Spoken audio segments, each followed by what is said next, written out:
morning. Um, Try to go ahead and put this. It'll let me set my steering wheel so I can put the camera up in a position where I don't have to. See if I can lock it now. Okay, this might work. All right, folks. So hopefully, the phone stays in place. Um, and if it doesn't, then what else would be new? Okay. Good morning, ladies and gentlemen. Um, Fresh off of a night of sleep, fresh off of cooling down. Um, Obviously, whenever, and this is the case for everybody, whenever your team loses, and obviously it's not only about the team losing. You know, coming into an NFL season that it's inevitable. Your team is about 99.99% to lose at least one game. There's no ifs, ands, or buts about it.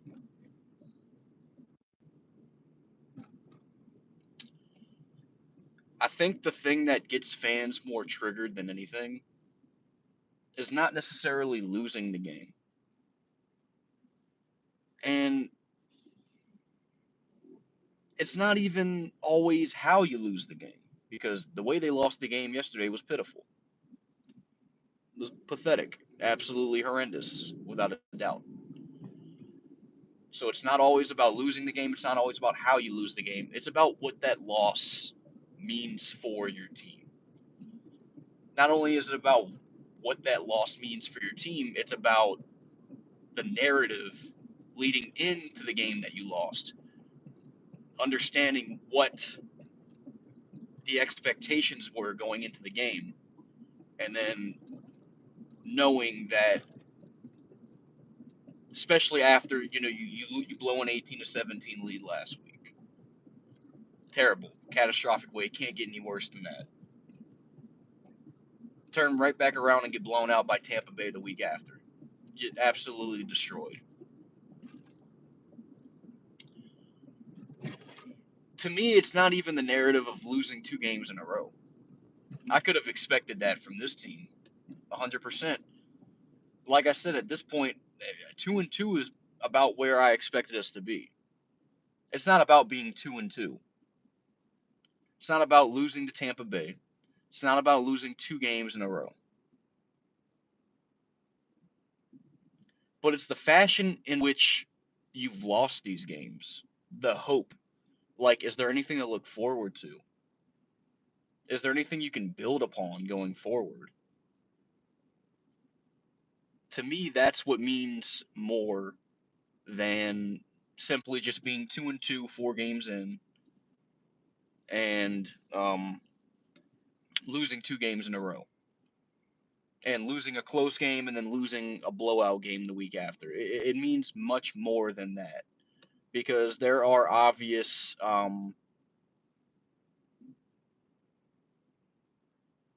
and I mean, it's clear. You can feel the emotions of the players. There's obvious indications of mistrust, especially within the defensive side of the ball. They don't trust that the offense is going to back them up and score enough points in order for them to perform well, and that psychologically makes a difference, 100%. So whenever the defense has a bad game, it's like it's one of those things where you want to get mad, you want to get pissed off because the defense is our only hope, but at the same time, it's like, think psychologically. If you're working with a coworker, like, if let's say it's you two working to get one job done. Let's say you're working with a coworker and your coworker isn't doing anything. They're literally doing nothing. And you're working bill to bill. Your thought process is going to be, well, screw it.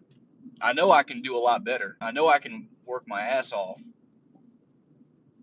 but why do that? I'm just going to do what I can do and clock out whenever it's time to go home. And I think that's the mindset of this New Orleans Saints defense right now. I mean, they're tired, they're exhausted, they're deflated. I mean, I don't know what more you can say. I think the only thing that could really make anything better is if somebody speaks up and says, "Hey, man, like we can't keep on doing this every week. Something's got to change." And I know, you know, so and so has been here for a while, but something's got to change, dude. We got to score more than 9 points a game. I mean, it's just got to happen. And it seems like everybody's keeping their mouth shut.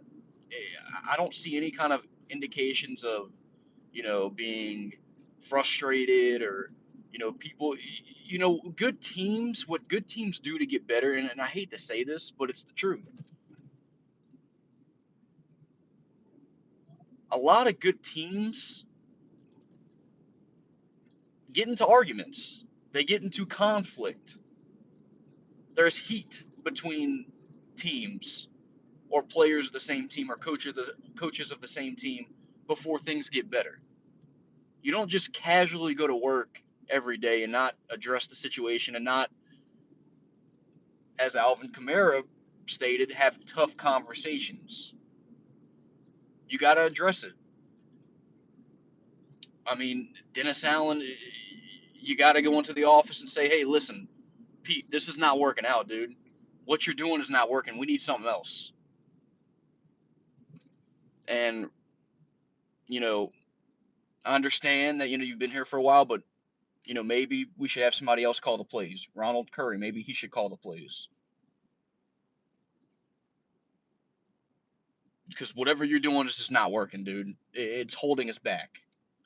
And however Pete wants to take that is his own business. But I feel like there's none of that in the locker room. I feel like everybody's just keeping their mouth shut, just going, riding the wave, going with the flow, with this blind faith that things are going to get better. And it's not. It's not.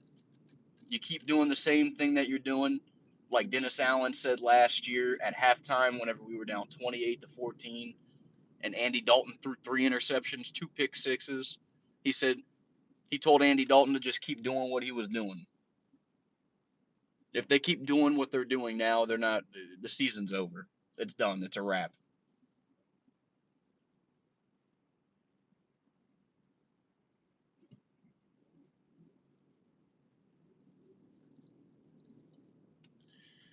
Jerry, let me say something, dude.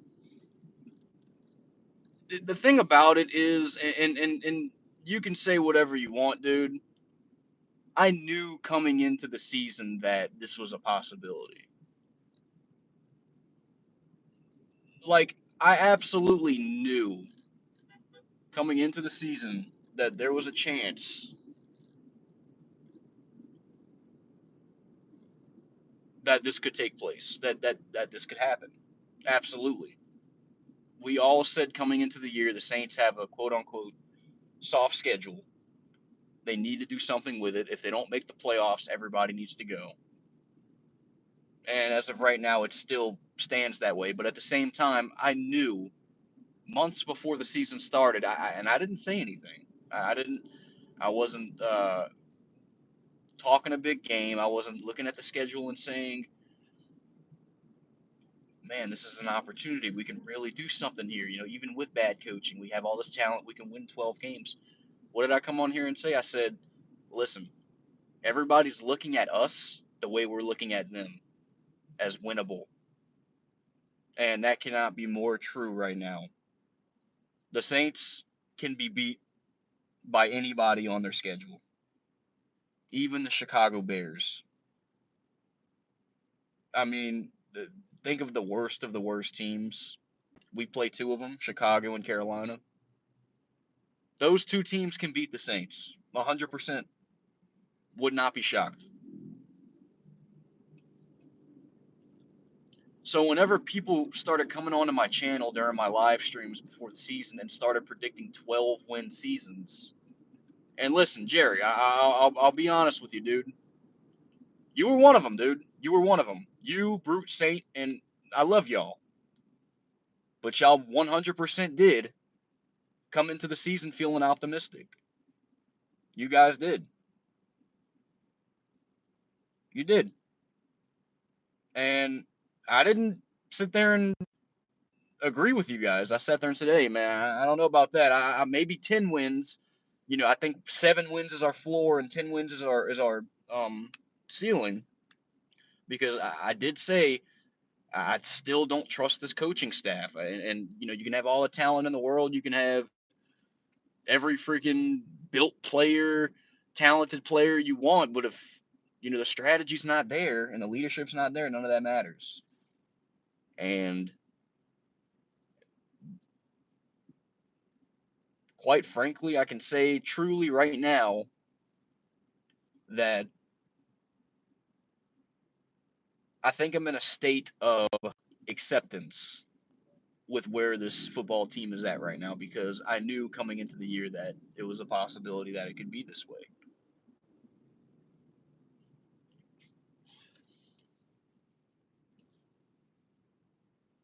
There were a lot of Saints fans, like I said, predicting 12 wins. They had one guy on, oh my goodness, I don't know where this guy got this idea from, said the Saints could win 15 games. That guy just doesn't know anything about football.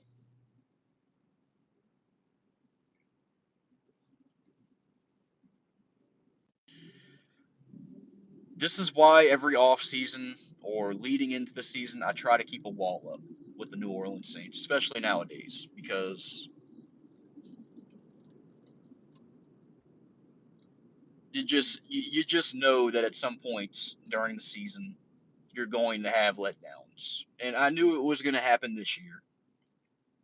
I knew we were going to have games that we should have won that we were going to lose, and we still are going to lose games that we should have won. It's going to happen. Exactly, Snakebite. That's what I said. I had us at 2-2 right now. And the funny thing is I had us beating New England next week and then losing to the Texans. So I have us at 3-3 by week 6. So if we end up splitting the next two games, technically we will be exactly where we should be. It's like you can't argue with it because it's where you expected them to be.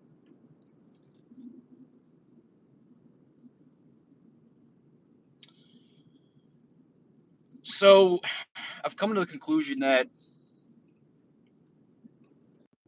although I am a diehard Saints fan, 100% without a doubt, always, my emotions are going to be in the game, inevitably. Sucks, but that's the way it's going to be. But I know that I need to work on creating an observing mindset with the Saints, not just, you know, let's go, an aggressive mindset of desiring to win. I need to have an observing mindset because at this point, you really got to separate yourself from what's going on the field to where you are. You are watching, they are playing. They are doing, you are viewing. It's like, that's over there, that's not me, I'm here. It's one of those things where you really got to separate yourself from it and just say, well, they're just, I don't know what they're doing, but they're not winning. They're not doing what they need to be doing. Uh, it's a mindfulness thing. It takes practice and coping because we all want to get angry. We all want to be impulsive. We all want to be in the moment when the game's on. But the reality is, we just, it seems like we're doing the same thing every week and nothing's changing. And no matter what Dennis Allen says in his post game conferences, it just seems like he's talking out his ass. He doesn't mean a thing he's saying. He's a liar. He doesn't know what he's doing. He's just saying stuff to say stuff. Um, And that's a shame because this team does have a lot of talent and a lot of potential. And I feel like the right people who coach this team or the right coaching staff can lead this team to great things. I do. I really do. I feel like the right coach in the right situation could really lead this team to great things.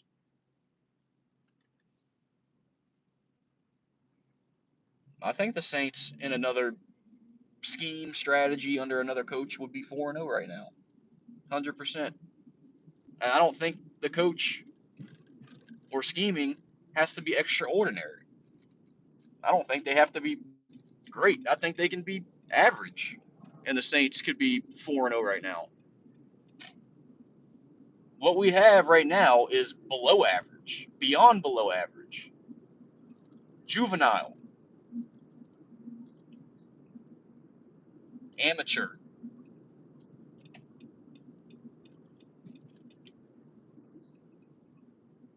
I mean, it's pathetic, and that's the way it is.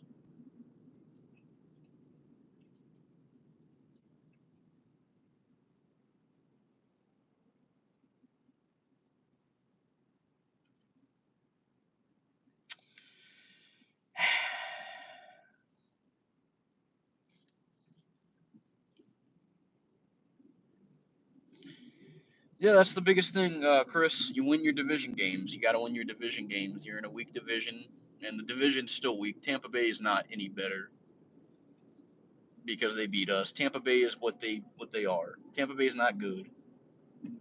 They'll probably win 8 games. They're gonna lose to Detroit next Sunday, and it's one of those things where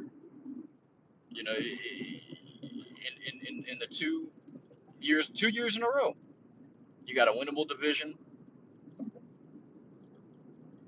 I mean, there should be no problem getting over the hump, and it's just, I mean, it's inexcusable. It's inexcusable, and the problem is clear. The problem is clear as day.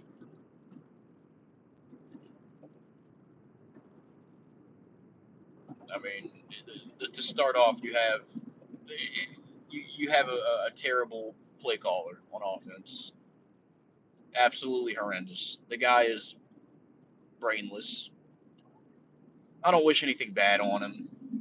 I mean, in a real life situation, I don't wish. I'm not talking about life or death here, guys. I don't ever, ever, ever, ever talk about a human being in that kind of way to where, oh, you need to, something bad needs to happen to you. But in relation to getting fired and losing your job in a professional level in the NFL, I have no mind saying that.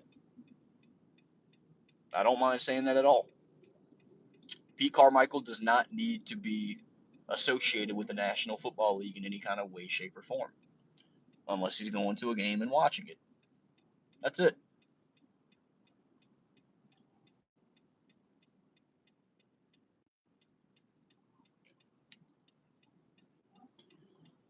And you could tell me any news in the world today, and if I don't care who you do, I don't care who you have. If the Saints were to come on the air today and say Ronald Curry will be calling the plays next week, and he will be making the play art and strategizing for the Saints for against New England, I would come on here and I would be freaking happy. You want to know why? Because they're actually doing something different while there's still time. While there's still time to do something different, they're doing something different. They're trying something else. That's what I want to see from this team. I want to see them try something else, not do the same damn thing that they've done for the last year and 4 games. Exactly, Jerry G. That's what I meant. That's what I'm referring to. Let Ronald Curry call the plays for a week, If the Saints put up 24 points on the board, even though that's not a lot, that'll be a lot for us. If they put up 24 points on the board and win 24-17, you know what? You keep rolling them. Keep on rolling them. That's what I have to say about that.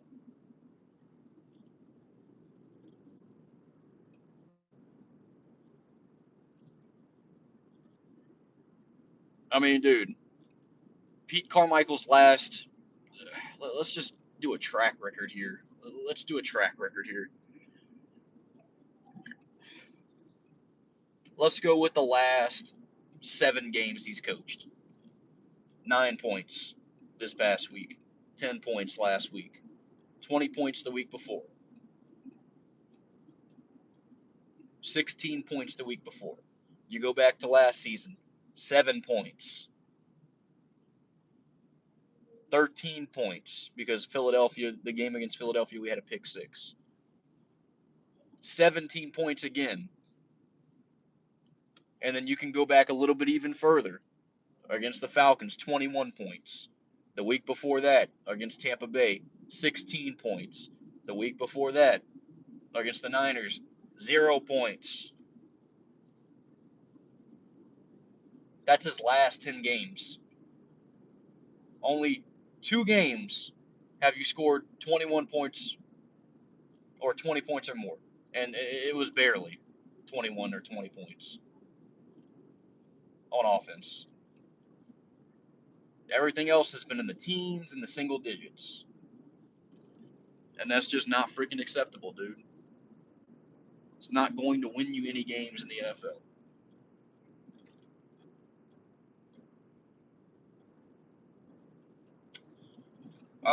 Who that, Chris? For what I'm concerned, for my concern, as far as I'm concerned, I think we only gave up 19 yesterday.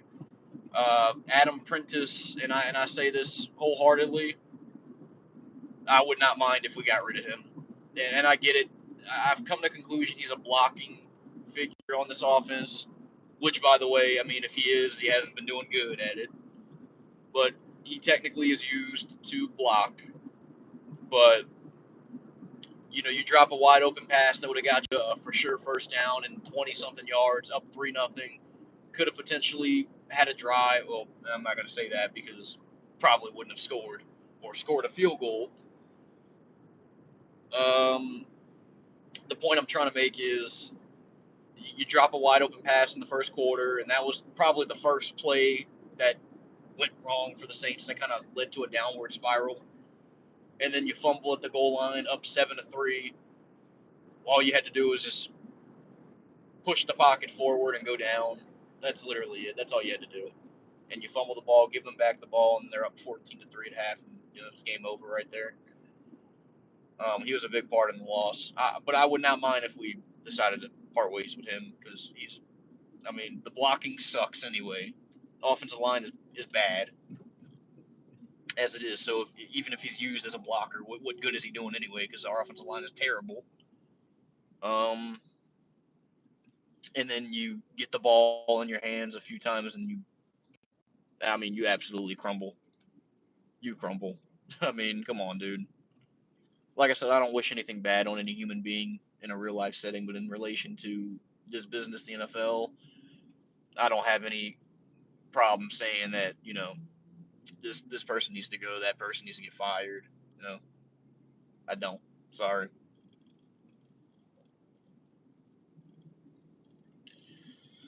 But whenever I get that update on my phone saying Saints announced that Ronald Curry will call the plays against New England, hopefully I will make a video and celebrate, and I will be in joy. Like I will be in real joy. And even if it doesn't work out with that, you know what? I'll be happy that at least we tried something different. I'll be happy at the very least that we tried something different.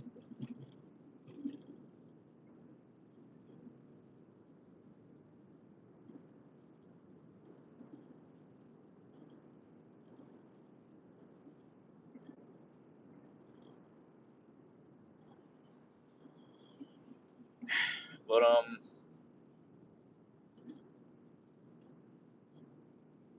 it mind boggles me that you don't run Kamara the entire game. You start running him on one possession, and he actually looks like he can run pretty well up the gut. And then you go right back to Taysom Hill, and he loses like 5 yards, and then you're all of a sudden back in a drought again. Um, it's just, I mean, I don't care if you run the ball with Kamara 12 times in a row.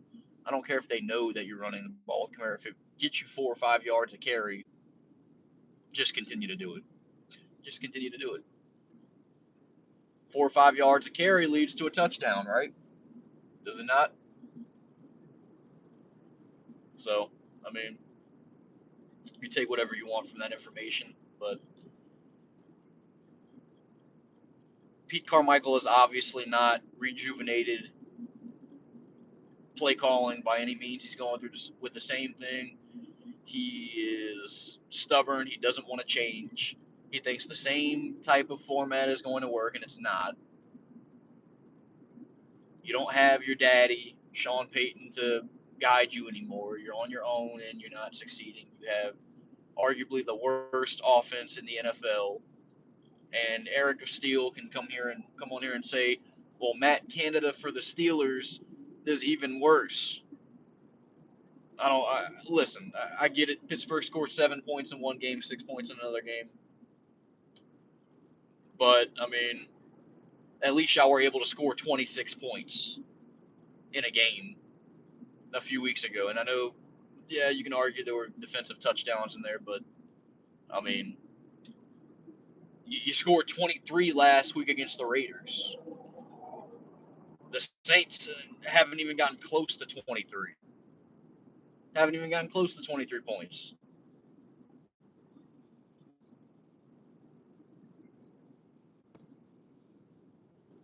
Connection's not very good. I'm about to get off the interstate though. Just heading to work right now. Casually heading to work. Holding calls. Oh yeah, yeah. Oh dude. Yeah, we'd get a first down and then holding offense. Yeah, penalties. I mean, I don't. It's just an undisciplined football team that is trying to do something different by doing the same thing every week, and it's just not working. It's just not working. It's just not working. So you take that how you want, but I mean, until you do something different, you're not going to see any kind of different results. You're going to keep scoring 16 points a game, 14, 13, whatever. And if you're lucky, you'll win some games because some teams may not score more than you, but it's just, I mean, it, yeah, it is what it is. So,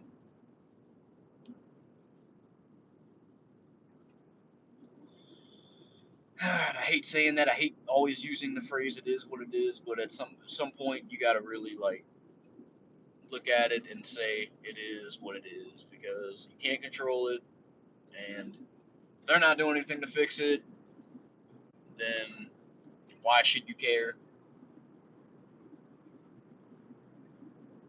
Gail Benson is so invested in good relationships with these coaches and general managers and stuff, and that's another body that I'm willing to hold responsible for all this. Gail Benson, Mickey Loomis. I mean, y'all are all responsible for this. Y'all are sitting there watching this happen, doing nothing about it. Poor management, poor ownership. I mean, like I said, and I made a joke about it yesterday, but Gail Benson wants to come on the field during the games and twirl the twirl the little umbrella around with the Saints logos on it, with the little Saints umbrella. She wants to come down on the field and twirl that around and be all excited and joy and laugh with everybody and stuff. But it's like you're not doing anything as an owner to make this better. You're accepting mediocrity, and as long as people are buying tickets to these games, it seems like that you'll be willing to accept this mediocrity. And I've always been the type to say, well, I don't care win or lose or whatever. I'm still going to go to the game. and I respect everybody who does that. And at points, I will do that, of course. But there's also that reality in the back of your head saying, bro, like the more you buy these tickets, the more you feed them whenever they're given this product, the more they're going to keep doing it. They're not going to change anything. And I realize nowadays that, you know, why stadiums are empty and why stadiums don't fill up capacity when teams suck is because it's kind of like a protest. You know, I'm not going to come until you start playing better. I'm not going to keep paying for this poor product. And at that point, I completely understand. That's completely valid to me. I mean, completely. Um, I'll be in Houston in 2 weeks. I'm anticipating that we're going to be 2-3. I, and that's another thing. I don't care how bad a team looks the week before we play them. New England looked like crap yesterday. Mac Jones looked like crap. I still think New England's going to win by 10 plus. I say they win like 26-10 next week. I mean, it doesn't matter how bad a team looks the week before. That's not a reason to be hopeful if you're the Saints. We've seen teams lose terribly, and then the week after they come back and beat the Saints up. I mean, Tampa Bay looked like crap last week. But even from that game, you can see on their defensive side, you know, you can see signs that, okay, at least they're fighting hard. You know, they look like they're trying to be physical. They're trying to hang in there with Philadelphia. I think they're going to give the Saints problems next week. And the funny thing about it is, I don't think Tampa Bay was really that physical yesterday. I don't think they were that dominant. Like the offensive line to me didn't play as bad as they could have possibly played. I don't think this was their worst performance of the year. I just think the stupid play calling and the execution was terrible. And I mean, Pete Carmichael is mainly to blame for that, obviously, 100% without a doubt. But there were also some signs, you know, like I said, Prentice, the fumbling the ball at the goal line, dropping a wide open pass that would have got us a first down. Um, you also had Derek Carr overthrowing people, throwing to the sky, throwing as high as a plane, and then throwing to people's feet. Like I'm a little skeptical about him, dude. Like, is he really that good? Like, is he even? Is he able? Like, can he win games? I think he's an awesome person. I think he's a great person. Awesome individual. Love him. But as a player, can he win us games? I don't know.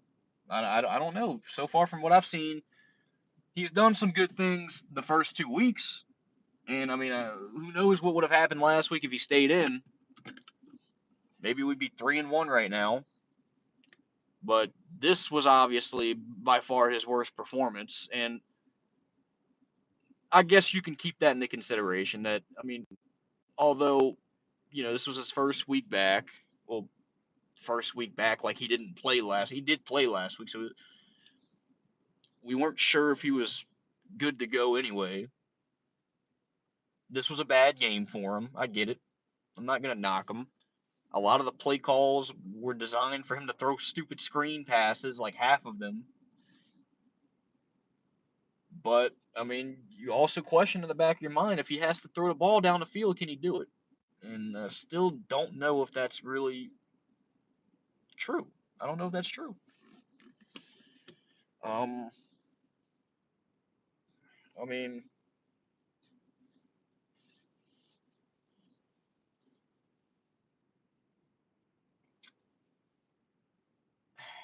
it's what it is, man. It's what it is. It's what it is. I think we just need to either accept the fact that this is what it is, which I'm already there. I mean, I said our ceiling was 10-7, our floor was 7-10 coming into the year. I mean, this is nothing surprising to me. Um, but also, I mean, while it's still early in the year, 2-2, you're not eliminated from anything. It's still, I mean, you got everything ahead of you. can you at least try something different? Like, can you at least have somebody else call the plays? Like, anybody. Anybody. Hey, I'll come do it for free. I'll come do it for free. If I can just see the team win, I'll come do it for free. I already know what I'd do. And it wouldn't be rocket science. Oh, jeez Louise. But, like I said, we're all out of control of this. Can't control any of it, so just gotta ride it out. Well, alright, guys, I gotta go to work. I got a job to do. A job to do successfully, unlike the Saints. I'll catch up with you guys later. And, yeah, that's all I can really say. We're 2-2. It feels a whole lot worse than that, though.